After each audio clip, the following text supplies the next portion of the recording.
That's an old one. Yeah. Nightingale was one of the first pieces we wrote for the record. Yeah. And we released it far ahead of time.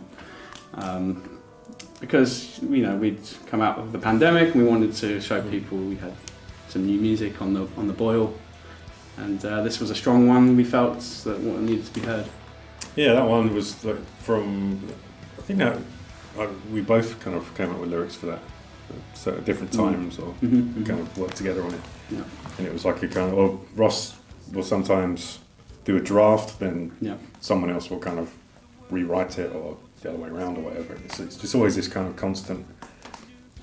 And anyone is able to suggest lyrics, whatever they think of a line or something like that. And that one was started off as kind of talking about the creative process itself in a way, where it was kind of I kind of thought of this the character of a poet suffering from some kind of depression that was based around this writer's block kind of idea, and then it was the theme of John Keats' poem "Ode to a Nightingale," where it was kind of this nightingale in the poem, as far as I understand it, kind of represents a lost loved one kind of thing. So it was kind of tying that into it and using the song of the nightingale would inspire a poem that would then help the poet break through this depressive state. That's the kind of story of it. I think I'd had those chords playing around for like a couple of years actually, and thinking about using in like my own solo stuff, but never really realised it into anything. We kind of had a couple of those sections down, and then we got together and I was like, oh well, here's one idea I have.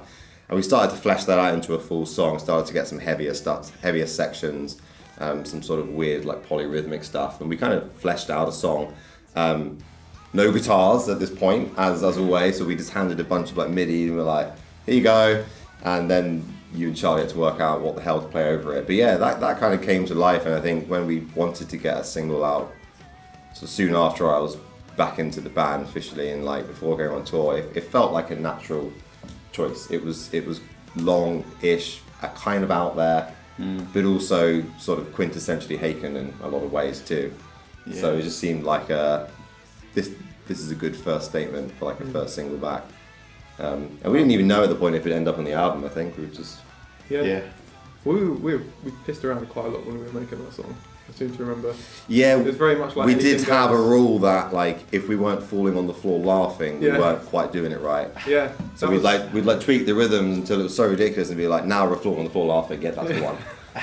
That became a theme for a lot of the album writing. Definitely process. That one and White Rainbow. Yeah. I think like the particularly stupid. The ultimate aim is to like come up with a rhythm that Ray can't play. Yeah. But once we've got to that point, we know that the song's finished. Yeah. Generally. And when writing a riff, just make sure that the next note makes completely no sense from the note before it, and just continue that pattern. Yeah, and at least 2 octaves between every note in a riff is another one. Yeah. So that's Nightingale. Yeah.